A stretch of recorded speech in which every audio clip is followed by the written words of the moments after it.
Yeah, thanks everyone for joining for the second installment of our new ISSC seminar series. So today we have two really wonderful speakers. First, we'll hear from Jason McEwen. Is that right? McEwen. Yeah. McEwen, thank you. And Ari Savran. So Jason will be speaking first about science-informed or physics-informed machine learning, and I think how physics can inform machine learning, how machine learning is helping us inform about new physics. And he's joining us remotely from University College London, where he's a professor of astrostatistics and astroinformatics. So yeah, please take it away, Jason. Fantastic. Well, thanks very much for the introduction and the invitation to speak here today. Yes, you kind of gave a nice overview already. So I'm subtitled this Machine Learning for Physics. So of course, how we can use machine learning for physics to learn more about physics, but also how physics can inform and improve machine learning models. So I've kind of cut this down from a slightly longer seminar. It's going to be very high level. I'm going to kind of just survey the landscape a little bit as I see it. I'm not really going to go into any technical details. I'll just discuss some kind of general themes and some kind of opportunities and challenges associated with those themes. But I will just highlight a number of works that kind of demonstrate some of the things I'm talking about, although I won't have a chance to kind of get into them in any detail. And of course, this is, a huge and rapidly growing body of research, which I'm sure everyone is doing a lot of amazing work in. So I can't possibly cover anything. Everything. I'm just going to pick a small number of examples. Finally, if you do want to know more, all the papers that I reference are hyperlinks in the slides, and the slides are already on my website. So if you're interested in digging into some of the papers that I referenced, hopefully those links can help you. All right, so let's get started. So as I'm sure everyone here knows, machine learning is a very powerful tool. And when you have a very powerful tool, much like a hammer, everything can look like a nail. So here we've got what I've called the machine learning hammer. It's kind of a general purpose tool or instrument. And yes, you can throw it at lots of problems. You can whack this screw with your machine learning hammer. You might have some success, but really there are much better kind of tools for the job. And so, I would kind of argue that, some years back, there was some of this kind of approach where we're just throwing machine learning at physical problems. But I think as a whole, the community as a whole now is kind of moving beyond this kind of approach to what I call the machine learning cog. So the machine learning is now one cog of many cogs to, which work together to do a more effective analysis, a more kind of nuanced and effective analysis for various data science problems. So what are these cogs? Well, as the kind of title suggests, obviously physics is a key component, how we can incorporate physical properties and physical models into machine learning models, but then also how we can link in with statistics and have kind of principled statistical frameworks and inference, and also how we can leverage and lean on kind of ideas from applied math as well and often integrate them. So this is the kind of outline of the talk. I've kind of called this physical machine learning or physical AI, for lack of a better name. And I'm going to cover basically three components. So physics-enhanced learning, how we can put physics into machine learning models. Probabilistic learning, where we can try and have a statistical interpretation of machine learning models. And then finally, intelligible AI.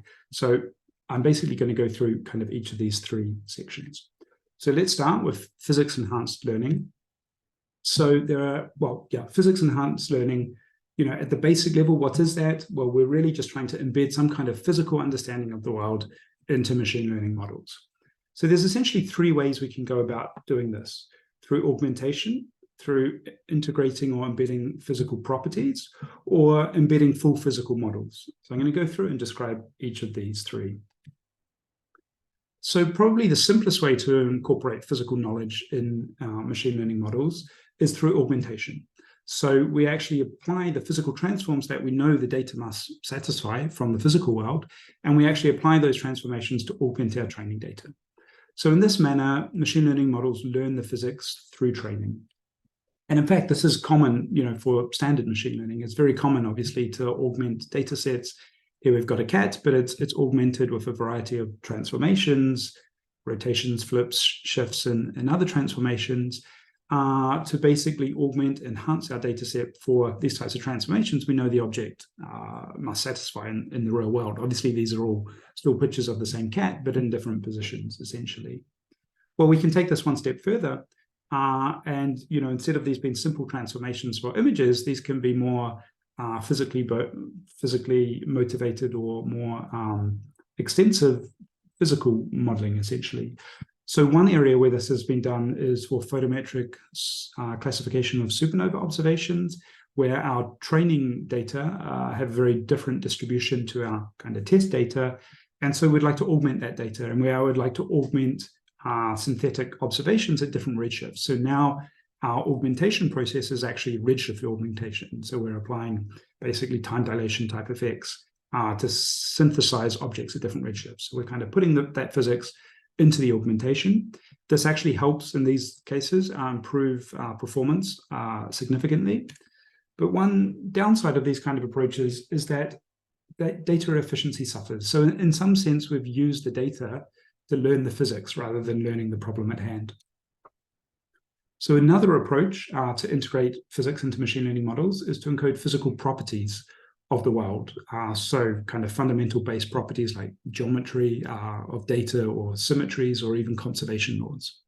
So in these scenarios, physics is embedded typically into the architecture of the machine learning model. So again, this is actually done in traditional kind of classical machine learning. And it's one of the reasons CNNs are so effective, is that they encode what's called translational equivariance. So here we have an image. If we translate it and then compute some kind of feature representation, it's the same as computing that feature representation first and then translating. And this just means the feature space is very well behaved under this transformation and very effective to do subsequent learning on. So in some sense, even standard CNNs already do this. But we can maybe make this more specific for problems at hand that we experience in astrophysics and cosmology. And obviously in cosmology, we look out over the celestial sphere. If we have wide field observations, we can have observations over the full celestial sphere, like CMB. And so there, if we want to apply AI techniques faithfully for those type of data, we need geometric deep learning techniques defined on the sphere. So we need to encode that geometry. And it's not equivariance to translations that we need now, but equivariance to rotations. And we've been doing a lot of work on this space recently as well. There's some other really interesting work on equivariant machine learning by Villa et al., where they're considering the transformations that appear in kind of classical physics, with these group transformations on the right here. And again, focuses on kind of efficient methods for being able to integrate those. So these kind of approaches can be computationally demanding. Some might argue, are they always necessary? And yes, I mean, it is certainly true that they're computationally demanding. And I would say, that just means we need to put a bit of effort into thinking about how to do this efficiently. And that's precisely what we've been doing on the sphere for the geometric deep learning on the sphere, and also in that prior work I mentioned by Villa et al. And is it always necessary? Well, we're not actually enforcing these inductive biases. So usually, it can help a lot. And we don't need to perfect, the fact that for the CMB, we observe often through a galaxy, we maybe don't have CMB observations in the galactic plane. We don't have perfect rotational equivariance in our data, but that's also the same for standard images. So we don't have to enforce these inductive biases, but they can nevertheless still help a lot. So the third area, we can try and integrate full physical models inside machine learning models. So we can encode either the dynamics, physical dynamics, essentially through differential equations. And that's an approach called PINs, which I'll come to in a second. Or we can actually have a full physical model inside our machine learning model. And so in these approaches, physics can be learned both in the training and also embedded in the model. So with physics-informed neural networks, these essentially encode differential equations, typically through the boundary conditions. Automatic differentiation can be used to compute the derivatives involved. So that is one approach. Another approach is full differentiable models of our physics. Of course, as I'm sure everyone's very well aware, the way we typically train machine learning models these days is by gradient-based optimization. and we use automatic differentiation to get those gradients efficiently. So if we want to still be able to train our machine learning models in that manner, the physical models that we embed inside the machine learning models must be differentiable. We must be able to use automatic differentiation. So there's a number of works highlighted here. Some work we've been doing on imaging for radio telescopes, where we have a differentiable implementation of the telescope model. There's some interesting work on modeling the optical point spread function for Euclid in this manner, and some very interesting work by Jean-Eric Campagne and Francois Lanous and others on CosmoJax or JAX Cosmo, where they implement the kind of cosmological theory equations in a differentiable framework. So we need differentiable models if we're going to take this kind of approach. Also, we need differentiable underlying mathematical methods. So these models often rely on things like Fourier transforms, or if we're on the sphere in cosmology, spherical harmonic transforms. We've recently also been doing a lot of work on developing differentiable spherical harmonic transforms in JAX on the sphere. The paper for this should come out in a couple of weeks, but the code is already there if people are interested. So to summarize this section, pins in some sense only capture some limited loss. If we're going to have full physical models, we need differentiable programming frameworks. So, if we can do this kind of full approach where we have full models inside our physical models inside our machine learning models, I feel like, we've really captured a lot of the physics that way, but we need differentiability. One way we can address this is through emulators, which nominally would be introduced to speed up simulations, but the fact that these are usually implemented in a differentiable programming framework means we can also get automatic differentiation from them. Or we just have to write, some of these new differentiable codes like we and others have been doing. Okay, so that brings me on to the next section, which is probabilistic learning. So here we try and embed a probabilistic representation of data, of the models, and or of the outputs of those models. So I'm going to cover kind of three sections here. To start with, Bayesian neural networks. So with Bayesian neural networks, the idea is to quantify the uncertainty in their output. So we have a probabilistic representation of the output of our neural networks. This was an idea really pioneered by David McKay many years back now, but it was in some sense a bit ahead of its time, and we didn't really have the infrastructure or the compute resources at that point in time to really take this forward. But there's been a lot of effort in recent years to develop these kind of Bayesian neural networks. There's a number of approaches to implement this. One is through what's called MC dropout, where you consider having a probability distribution on the nodes of your network, and then you can drop those nodes with a particular, following a particular probability distribution. And in some sense, then you're sampling an ensemble of possible networks.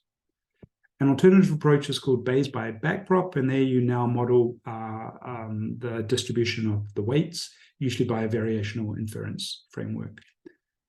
And many of these methods are implemented in probabilistic machine learning frameworks like TensorFlow now, so they're very easy to pick up and apply. These approaches model the epistemic uncertainty of the model, or at least the part of the model that you've represented stochastically. Some might argue they encode the aleatoric uncertainty as well associated with your data, but that really depends on how you train the model and how you define your training data. So there's some caveats to be aware of there. I'd say a key thing for these kind of approaches is statistical validation, and I'll come back to this later in the talk. Another area of statistical or probabilistic machine learning is generative models. We hear a lot about these in the media, like ChatGPT for text or Stable Diffusion for images. So here, a generative model is essentially learned a prior distribution of our data. And then either we can use that for sampling and sometimes to evaluate probabilities. So a key use of generative models is emulation, where we want to speed up simulations. So I show a map here of a cosmic string emulation. So this is a component that could exist in the cosmic microwave background, but to simulate this requires something like 800,000 CPU hours on a huge cluster just to get one map. Whereas we can do this in a matter of hours on a single GPU now. Similarly, we can also apply these kind of methods to emulate the large-scale structure, again, over the wide field of views over the celestial sphere. And we have a couple of papers coming on these soon. We can also just, beyond emulation, we can also just take that prior distribution that we learn from data and include that as a prior in our subsequent analysis. So there's some really nice work from Benjamin Remy, Francois Lanus, and others doing this for mass mapping, where they learn prior from training data based on a diffusion model, or essentially learning a score, and then they integrate that into a MCMC analysis to recover mass maps, but also their statistical distribution. So for all of these kind of approaches, availability and representativeness of training data is absolutely critical. And of course, truthfulness, can we really, believe these kind of probabilities we get out of the model, or the diversity of machine learning models, which can sometimes be lacking.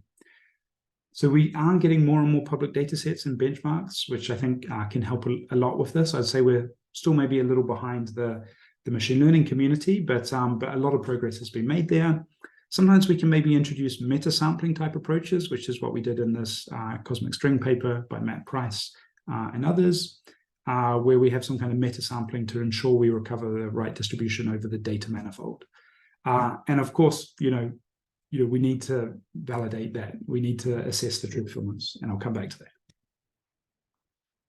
Finally, we can also try and enhance the accuracy and the computational efficiency of traditional Bayesian inference frameworks, and to such a level that we can maybe make approaches that simply just were not tractable in the past, we can make them then feasible.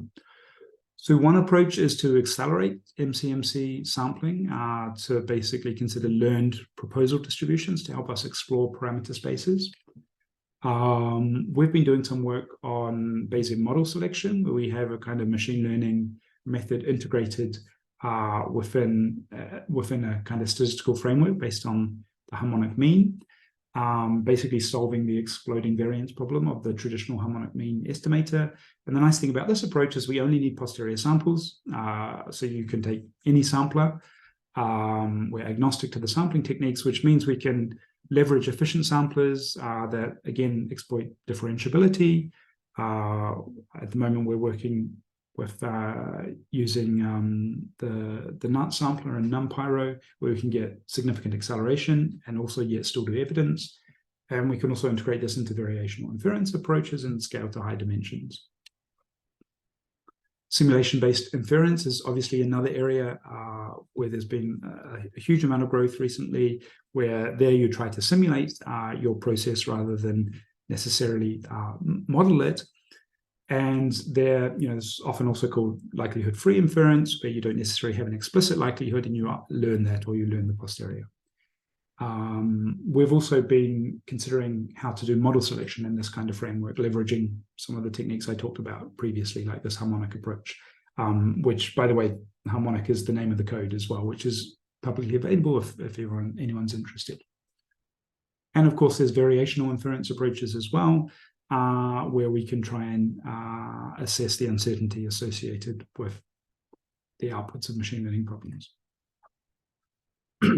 So availability and representativeness of data is, again, critical in this kind of setting. Cost of training can sometimes be significant, and obviously truthfulness is absolutely critical. There's kind of a running theme that we're going to get to in just a second. As I said already, public data sets and benchmarks are helping with this. In many cases, we can amortize inference, so we only need to train once, and then we can apply it over many new observations, so that mitigates the cost of training. If we can also integrate these techniques in an overarching Bayesian framework, we can often leverage the statistical guarantees that come with that framework. So this is also a great way to kind of enforce some kind of truthfulness and validation. But nevertheless, we need to do, I think, more extensive statistical validation as a community.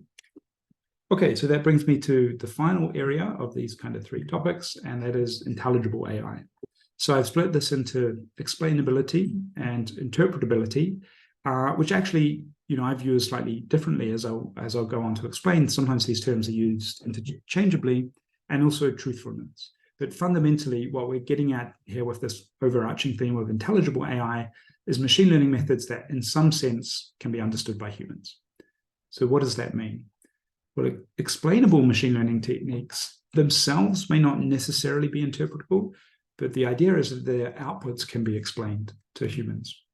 So, a traditional thing that can be done there is maybe look at the feature importance, the importance of different features that go into your machine learning model, and try and see, how important are those different features.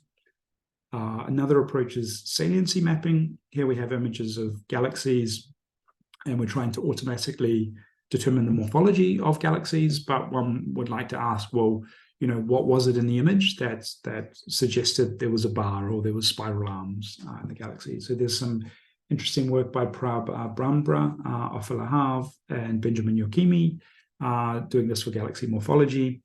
And yeah, you're basically recovering heat maps or saliency maps to show what are the components of the image driving classification of certain components. These kind of approaches, though, in a sense, we're probing the black box. We don't actually understand the black box. We can't really look inside it, but we're trying to get some kind of explanation of the output.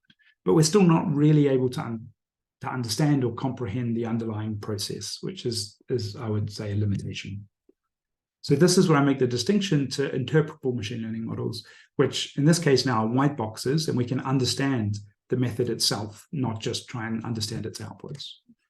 So there are a number of ways, we can attempt to try and construct machine learning models that are white boxes, one of which is designed models. So for example, scattering networks and wavelet phase harmonics kind of mimic the structure of convolutional neural networks. There's convolutions followed by nonlinearity and then kind of cascading transforms, but we don't have filters that we learn. The filters are very prescribed, are wavelets essentially in these approaches. And these have a lot of nice mathematical properties that we can then show a lot of nice properties for the overall network. So we can kind of study the properties. We know like what the filters are. We're not actually trying to learn them. And then we can also Jason, localize. just to let you know, you're at 25. I'm at 21 on my clock. Oh, no, sorry, you're at 21. You're at 12:25 is the time. Oh, okay, yeah. So I'll just wrap up just another couple minutes, if that's okay. So we can also localize on the sky the kind of components, driving features of these kind of constructions. Also, we can try and impose other constraints on machine learning models. In fact, one thing we've been considering recently is to impose convexity, which is quite a big constraint. But then this, again, we have very nice mathematical framework. We can leverage a lot of statistical theory around convexity as well. And we have a paper coming out on this soon. Again, we can make use of our training data to essentially provide a prior. And so, we have a much clearer idea of, what is the machine learning model representing? Well, it's really just a prior, and that's encoded in the training data. And we can relate that to the corresponding machine learning model. So we've been doing some work in this on the proximal nested sampling with learned data-driven priors, where we can also compute the evidence to do model selection for imaging problems. So design models like this do limit flexibility, but actually we've been pleasantly surprised that actually the reduced flexibility has a minimal impact, we've often found, and in many cases is far outweighed by the advantages you get. In the interest of time, I'll skip on to the last section, which is truthfulness, which is obviously absolutely critical for science. If we want to do scientific analysis, we need to have a meaningful statistical distribution of our outputs. So, not only do we need, accurate outputs, but we need outputs where the statistical distribution is meaningful. So this is an example from Hermans et al., where they do very extensive statistical validation tests for simulation-based inference. And, in this case, a machine learning model gets similar performance, but has a very different distribution. And so, what we need to not just consider how effective the method is, but is the distribution valid? In Lemos et al., they again present some methods for doing coverage tests, so we can see are these so-called probabilities that we get out of machine learning models actually reflective of probabilities if we run many experiments. I mentioned briefly already, diversity can be a big problem for machine learning models that can suffer often from mode collapse. How do we ensure that we can recover a distribution over the full underlying data manifold? there's some work we've been doing to try and address that. So to summarize, uncertainties are not always meaningful. Diversity of machine learning models can be lacking. We really need to do extensive validation tests, but we also need to, if we can really integrate inside a statistical framework, then we can inherit all the theoretical guarantees of that framework. Maybe sometimes we can introduce meta-sampling approaches to address some of these problems. But if we can introduce kind of well-posed frameworks where it's enhanced by our physical understanding, it's probabilistic, that can also help a lot. So that brings me to my final slide. Obviously machine learning is a very powerful tool. It gives us a great deal of power, but with great power comes great responsibility. We've got to use machine learning in a responsible manner. And I would advocate the way to do this is with this kind of machine learning cog approach, where machine learning is one cog of many, and we can, these cogs can work together to provide us kind of accurate, principled, interpretable analyses that we can trust. Thank you.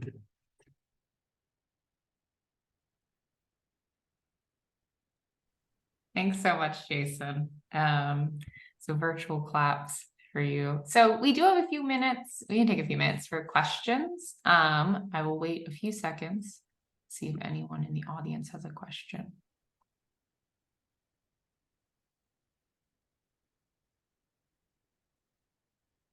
Okay, Francois, go ahead.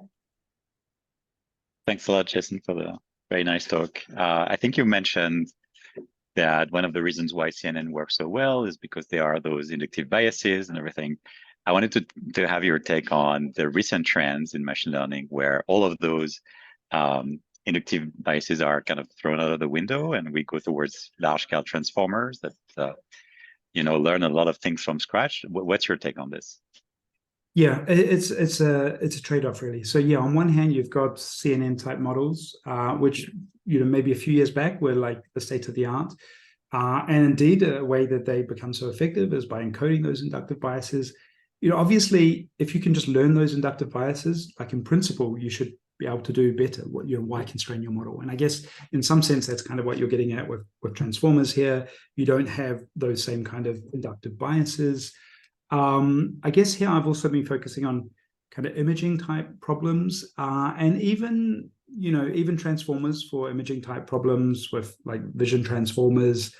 They don't fully encode inductive biases, but they do try and encode kind of the spatial information a bit more so than just throwing a naive transformer at the problem.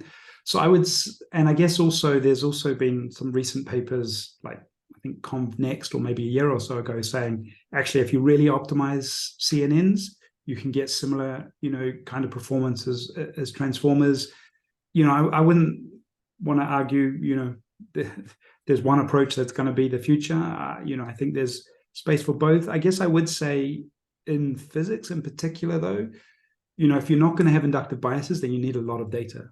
And that's where transformers and large language models work so well. They have such a huge volume of data and huge compute thrown at training. Often we don't have that in physics, in astrophysics in particular. And so in those kind of scenarios, then, I think inductive biases really can help you a lot. That makes sense. Thank you. Other questions? I think I have a philosophical question on so probabilistic learning, but really our interpretability. So really understanding confidence intervals that we're getting out of these simulation-based inference methods. And I'm not sure what this question is exactly, but I began to think more about the standard which we're holding some of these SBI methods to, even compared to traditional samplers. A astronomer typically doesn't actually check the convergence criteria very well of traditional Bayesian samplers. I think correctly the community is spending a lot of attention, though, trying to make sure that we have well-calibrated posteriors. Do you envision a world, though, in which there is kind of a easy to install tool set that is rapid SBI for a layperson, essentially an astronomer who's not an expert in these methods, that's reliable? Yeah, I don't know, to be honest. I would say maybe no, because I think there will be such a tool, but I guess for all of these tools, there's a danger, if kind of a lay person applies them as a black box and just, believes the results. So I'm sure, these tools will come, and, not to criticize the tools, I think they'll be fantastic. And, we're working on some things related to this as well. And there already are some of these tools, but I think, always, like, we can't just like apply it as a black box and believe the result. But yeah, I'm not sure if I have a general kind of solution. I think like some of these ideas around validation are absolutely critical. We need to do more of that. They've done like really extensive studies in Herman's et al. But I think if we really want to believe the results for science experiments, then we're going to need to do extensive validation. Yeah, I think that makes sense. It would be great to know what kind of safeguarding you're thinking about when building these tools, and maybe you're just still in the thinking phase of what this would look like on the user end. Yeah, well, I think also maybe for some of the specific things, like one area we've been working on is model selection for SBI. And again, there, if we can try and be within some overarching statistical framework, we need posterior samples, but we don't need samples sampled in any particular way. And then we can, obviously there's still a question of, are you accurately, sampling the posterior? And that comes to like the whole SBI pipeline like you were talking about. But actually, if that part is correct, then we know that the second part will be correct, because we're now, for that part at least, within some overarching statistical framework. Sure. So I don't know if we can have that for the whole framework, but certainly for parts of it. Yeah, that makes sense. Thank you. Any other last minute questions? Short. If not, we can thank Jason again and switch over to our second speaker. Ari, if you want to share your screen now. Hello. Hello, sorry, I was muted and I forgot. Give me a... Do you see my screen? I do. I see the full slideshow, not presenter view. Okay. Now? Now I see presenter view, yes. Or I see the correct slides. Okay. Good. And I'll just quickly say, our second speaker is Ari Sabran, who's a new assistant professor at Drexel University, I think in the astronomy department or the physics department. It is the physics department. Physics department, okay. Yeah. And she is going to tell us today, oh, I've lost the slide deck, but I remember she's going to tell us about reinforcement learning systems to help us detect kilonovae, right? Okay. Are you saying you don't see my slide anymore? Is that what you're saying? I think that's just me having lost it. Let me double check. Your slides are still there. I just lost them. It looks fine, yes. Great. Okay. So take it away whenever you're ready. Okay, perfect. So yes, as Ashley mentioned, this is really focusing on an application of reinforcement learning to really plan follow-up in real time for a high-value science case, which is kilonova discovery. And essentially, this talk will just focus on one recent work, and we've submitted that, so it's on the archives if you're interested. But I was just hoping to sort of go through sort of the schema of why we're doing what we're doing, and to the extent that we found that it works given an initial implementation, and then where we want to take it from there. I'm keeping my eye on the time as well. So okay. So essentially, just a brief reminder to everybody, multi-messenger astronomy is a multi-domain intersection where essentially you're thinking about the same astrophysical source and one or more messengers. So this could be one or many of these types of sources of information. So this could be classically electromagnetic waves, neutrinos, cosmic rays, or gravitational waves. And if you see the same astrophysical source in one or more of these, you're in multi-messenger astronomy. Gravitational waves and electromagnetic waves are typically my focus. And essentially, these are exciting because they probe many powerful phenomena such as supernovae, kilonovae, things like active galactic nuclei, which are processes surrounding supermassive black holes at the centers of galaxies, and tidal disruption events, again associated with black holes at the center of galaxies, but really just like thinking of very energetic phenomenon and extreme gravity situations would be where the multi-messenger astronomy comes from. So why we would like to solve this? In order to understand why we would like to use advanced methods to solve the kilonova follow-up problem, I think it is important to introduce sort of the current situation or the landscape in which discovery and follow-up is actually taking place. Let's go through sort of like a cartoon scenario where we receive a single trigger from LIGO or the other gravitational wave detectors of a merger of a binary neutron star. And that event gives you information in electromagnetic and gravitational waves. So we see the same source in one or the others. And then we have very good infrastructure that can take that information and within the matter of minutes to hours will disseminate public alerts about the type of event. So you'll get information about when the event happened, where broadly in the sky the event originated from, the distance from us, properties of the compact binary coalescence, which is through machine learning inference that we get. And at this point, you can actually spend additional time with telescopes that you have access to better sample the regions of the sky that have been indicated as high probability. So you could do some tiling. So these are actually one or more maps overlaid on top of each other with little blocks showing additional tiling that was performed.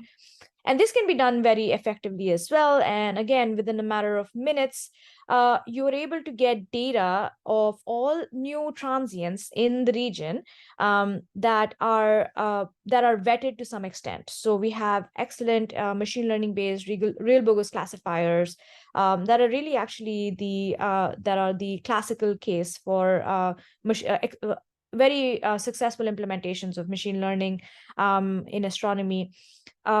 And they can rule out a lot of candidates for us. We would like that. This is a new source. In some cases, you want to make sure that the source is evolving at a certain rate. And you can actually do these types of vetting relatively fast. And again, within the matter of seconds to minutes, about let's say about less than 500 candidates given ZTF, which is the public serving machine that we have right now. You will get tons of data where people will sit and they will try to think about collecting more data on the events to figure out which the real kilonova is. So they may get, for example, redshifts of the source host galaxies. They may do force photometry, and at the same time, they may want to include any updated estimates from gravitational waves to do inference. And if things go really well, this is what you may end up with. So this is actually a light curve.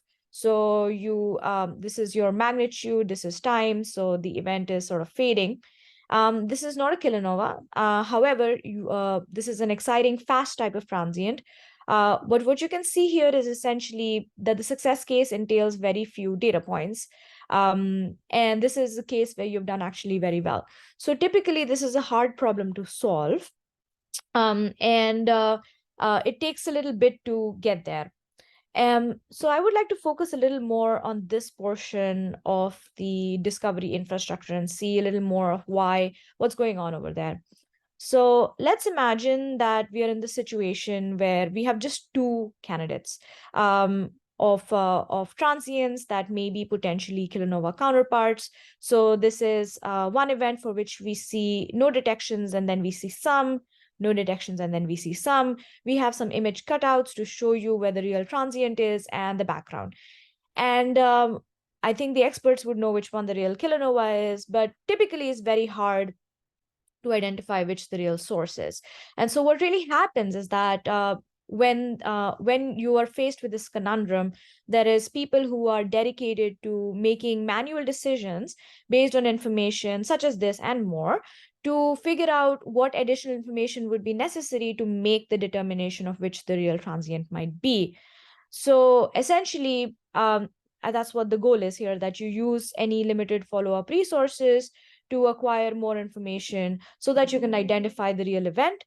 And Another constraint, another objective might be that you may want to collect more information such that you can improve on your physics knowledge. And that would be a worthy goal to have in mind. However, this is something that cannot be done with just humans eyeballing, or even sort of looking at fits, preliminary fits, using the incomplete data that you have as to what data would be most useful to get at some physics knowledge from the light curve. So essentially, the other thing I want to highlight is that the fact that you have light curves like this means that we need to assign additional follow-up to make the discovery happen. And the reason this is true is because people have gone back and have tried to do post-mortem, I hate that word, post-mortem analyses to sort of look at events that could have been sort of candidates for kilonovae, and they haven't really found anything. So the data as is not sufficient to really make a good determination.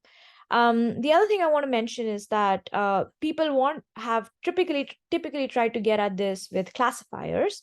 The issue is that classifiers don't really tell you what you need to do next in terms of improving your guess and how you may want to adapt to new information. So there is that gap that's missing. So whatever process we want to substitute in here to make the process better needs to be free from fatigue and bias, because humans have limitations, and as I'll go through in a second, it becomes prohibitive after a while to keep doing this.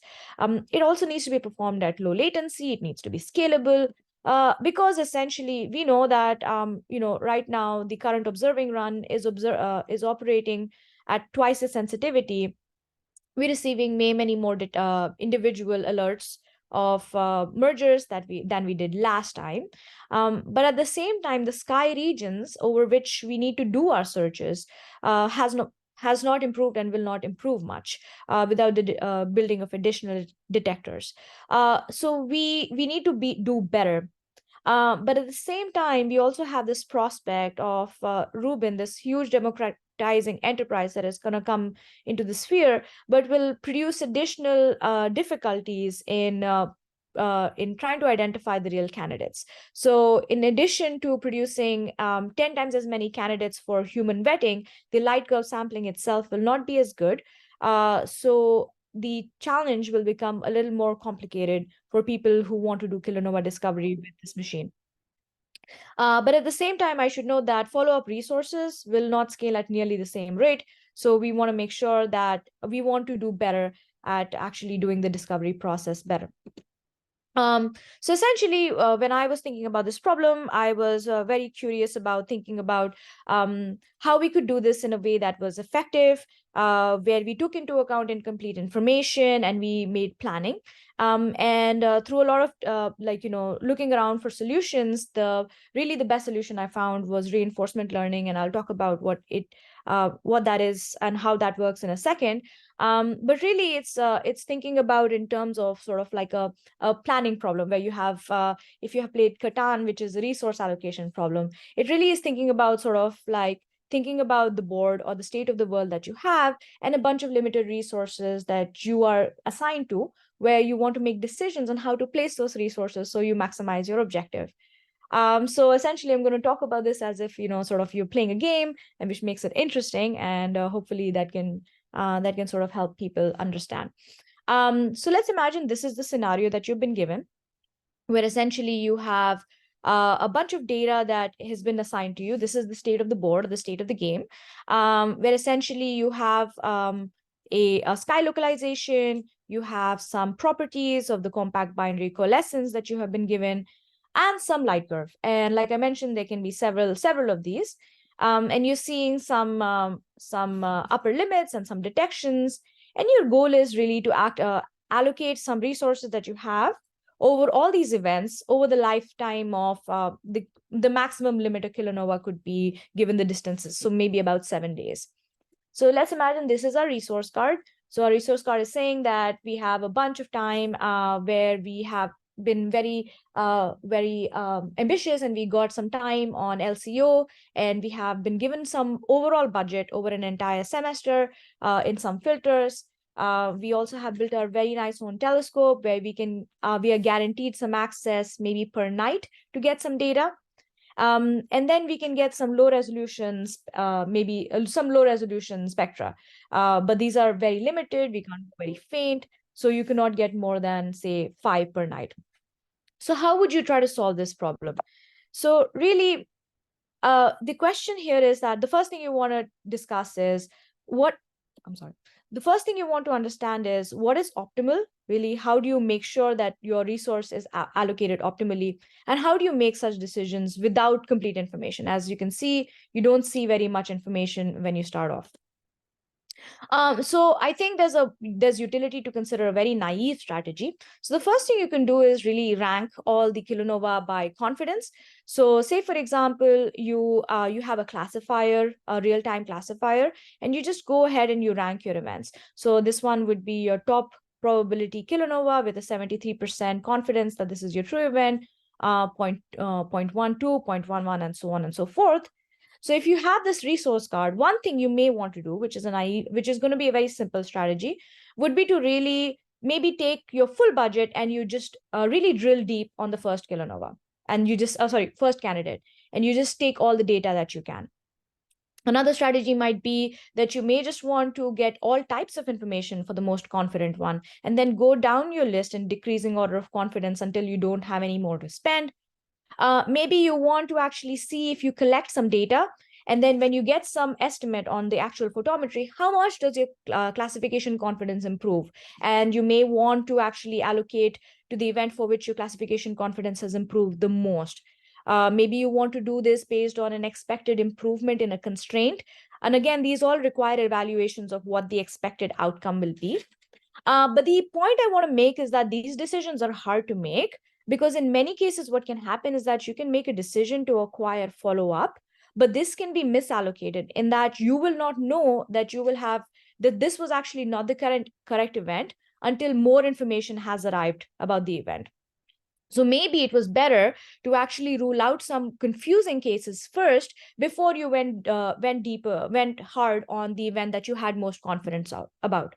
So because of this issue, you really want to make sure that you are making optimal decisions given the whole sequence of allocations you can make across all time.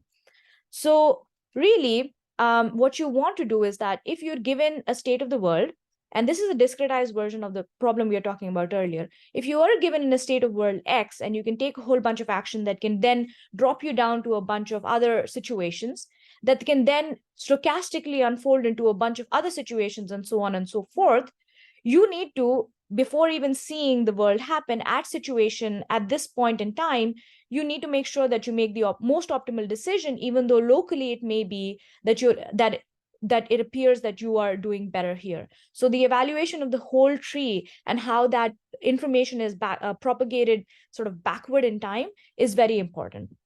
And the only way you can do this is using AI planning or reinforcement learning, which is why I have used it. So reinforcement learning essentially have many of these situations play out, and you don't really have to specify sort of the rules of the game in terms of like what happens, what is the probability distribution, outcomes 1 through 3 will happen if you take action, if you were in situation X and took action A. The agent can basically expose itself to multiple outcomes, just follow down one leg of this tree, and is able to generalize through many such experiences what the best strategy is, such that the net outcome is good despite incomplete information at the outset. And that's what really the power of this methodology is. So if you go back and think about how we want to do our problem a little better, let me rephrase the situation. So essentially now I have narrowed it down to the type of problem that I have solved. Basically you have, let's imagine that you have 9 light curves. So most of these I'm showing on very soon after discovery. So they're upper limits and you see a little bit. So there are 9 transients, or one of which is always the true kilonova. So this is a very simplified problem that we are solving. One of these is the true kilonova. One of them always is the true kilonova. This is not always the case, of course, because you can be too faint. And then the contaminants are going to be things like supernovae, unassociated GRB afterglow, shock breakout, and they're just randomly assigned. And the agent is given this resource card. So the agent can spend one additional photometric point. By the way, this is keeping ZTF in mind. So we have G, R, and I, one additional photometric point on any of these events. So this is follow-up in ZTF, GR, or I, 300 second exposure on a given day. And you need to allocate this over 7 days. So you can only get 7 additional data points on any one of these filters. And the goal is to make sure, the goal of the system is to make sure that any budget that you spend is maximized for the true kilonova. So the reward formulation, this is another language in reinforcement learning, is that you get a positive feedback when you do well. The reward is 1 if the agent adds the event to the true kilonova, otherwise it gets nothing. And the goal is really to maximize the number of times you really hit the true kilonova. So this is kind of like target hitting. And essentially, we trained this in a very simple algorithm. So we used, sort of like the equivalent of linear regression in reinforcement learning, where we had a very simple definition of the state action value function, which says, if we go back to this situation, how good is a particular situation, like how good is being here, given the full distribution of outcomes I expect to see. In order to evaluate, we use a linear decomposition. And a very simple algorithm. And if I had the time, I would actually go through it because it's really not that difficult. But we use this formulation. And what we find is that we were able to train our agent. And what I'm showing here is sort of the learning performance as a number of episodes or a number of experiences were unfolding. So the green line here is sort of a random performance. And the blue line here is sort of the learning agent as it's experiencing more and more things. The orange is the benchmark that we actually performed with agents or human experts that helped us evaluate the performance of the agent. And what we really found is that we did do better than a random, up to 3 times as good as random. But because of the simplicity of the algorithm that we considered, we actually were not able to reach the expert human performance.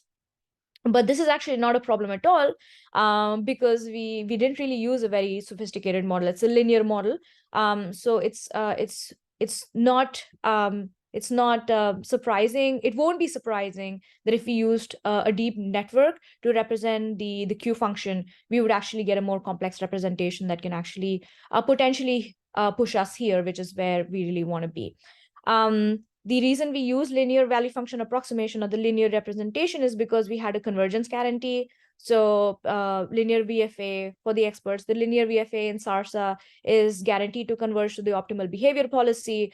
And since we were really exploring the method and we didn't want to have convergence or instability issues to bar us from concluding whether the agent is able to learn a type of resource allocation under this situation, we wanted to make sure that the model was actually going to arrive at a solution, if any existed, within the time scale that we could do training for. So essentially, we just demonstrated that this type of problem of allocating resources in real time is learnable under this paradigm, which is good. So essentially, like I was mentioning, that we did this benchmarking where we compared the performance of the agent with humans, and we did fall short significantly. So here is the best performing, this is in a test case, not the training phase. This is the best performing score for Pythia, which is what we are calling the agent. And there's an expert 4 who's obviously one of our better players who did really, really well. There's another little note on sort of like how many times it actually it selected the true kilonova for at least one follow-up. And for some reason, the agent did really well in that, even though it was not a follow-up objective. There was just some fun thing we noticed. We spent some time, I think we are running low on time and my computer. So we, Ashley, that's right. Yeah, we have a few minutes left. Okay, I think this is the last slide, which really is really this is last slide, and I think I'll stop after this. So we did spend some time trying to understand what the agent was trying to do when comparing against humans. So here are a bunch of episodes that we try to analyze, and they're side by side. So what you're seeing here is the 9 events, of which the true kilonova is highlighted in X, highlighted in a black box. And all the allocations that you're making, if you squint at this enough, or if you see the paper, are shown in X's, along with filter the allocation was made in. So essentially, like I said, that each of these is a single episode, and on the left you see the performance of Pythia, which is the AI, and on the right you see the best performing human expert doing the same thing. These are not the same events. For some reason, this is something that struck me later, that I should have actually done the same episodes being tested side by side. We just gave randomly a random test to everybody, so we couldn't do a side by side analysis, but we were able to see what happens in general. So what we found is that there was a stark difference in a behavior when the kilonova was exhibiting something, a very different type of behavior. So if you focus on event number on this particular episode, you see that the kilonova is actually kind of blue. This is something that, humans, for whatever reason, humans do not expect. In a situation like this, the human player actually made sure that they spent a lot of time sampling the other events to figure out what's going on, to rule other things out. In a situation where the agent is faced with a situation where it really doesn't know what's going on, it will drill deep and focus on that one event. So this would be a situation where the agent has no idea, and it just really doesn't care, and it spends all its budget on something that it thinks is the next best guess. And the reason is because the agent is not incentivized to explore. As long as it's making a mistake, it still gets no reward. So it'll just stick with whatever it thinks is sort of like, whatever its current belief is, it'll just stick with that. And this really underscores the importance on making sure that the reward function is well formulated. And this is Goodhart's law, which basically states that when your measure becomes a target, it ceases to be a good measure. So we want to make sure that when we incentivize the agent to make decisions, we want to actually get the outcomes that we would like to see. Reinforcement learning is very expensive. We spent a lot of time on compute to make this happen. We spent about 1,210 kilograms of carbon equivalent, which is equal to 1 round trip flight from LAX to JFK to finish this compute. Just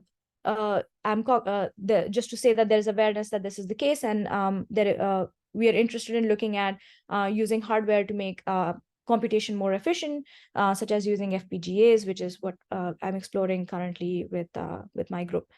So essentially, the outlook is really good. We want to make sure that we try to get at a little bit of the physics. So thinking about the neutron star equation of state from the light curves, things like that.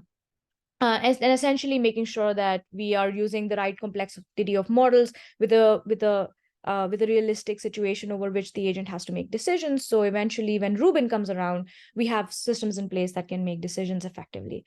And I will stop right there.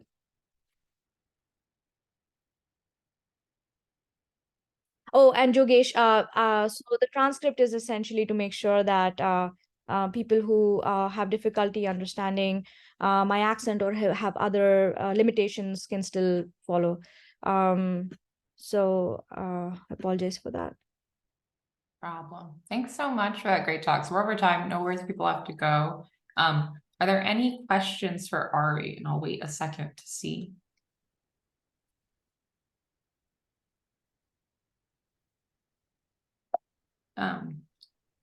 One question that I have, which is somewhat speculative, is when LST comes online, I can imagine that we will pretty quickly discover some transients that are unexpected, that might be, kilonova-like. I guess, what is your plan for active learning or training of these reinforcement systems in the era of many unknown new phenomena?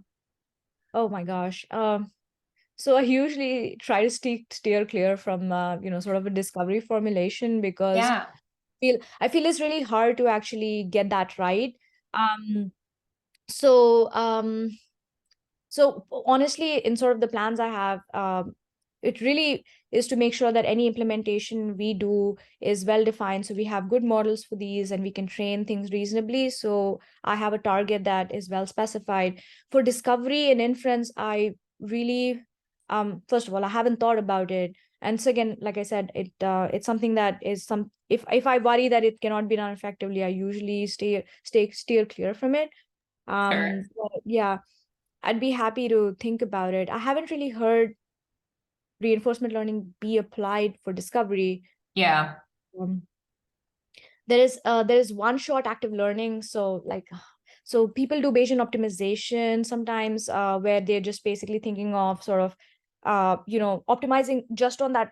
So you can't do the full planning problem effectively, but what you could really do is sort of look at the next step and use that situation to sort of figure out how to sort of land in the distribution that looks different from the majority of the distribution. So there are Sure, some of yeah. those that exist, and that would be closer to active learning and Bayesian optimization. But in reinforcement learning, I'm not aware.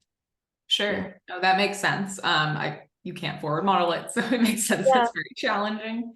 Yeah. Okay, great. So I think we are out of time, but thank you so much again, Ari, and thanks so much again for Jason, for 2 really great talks. And I will see people again in about 1 month for the next seminar.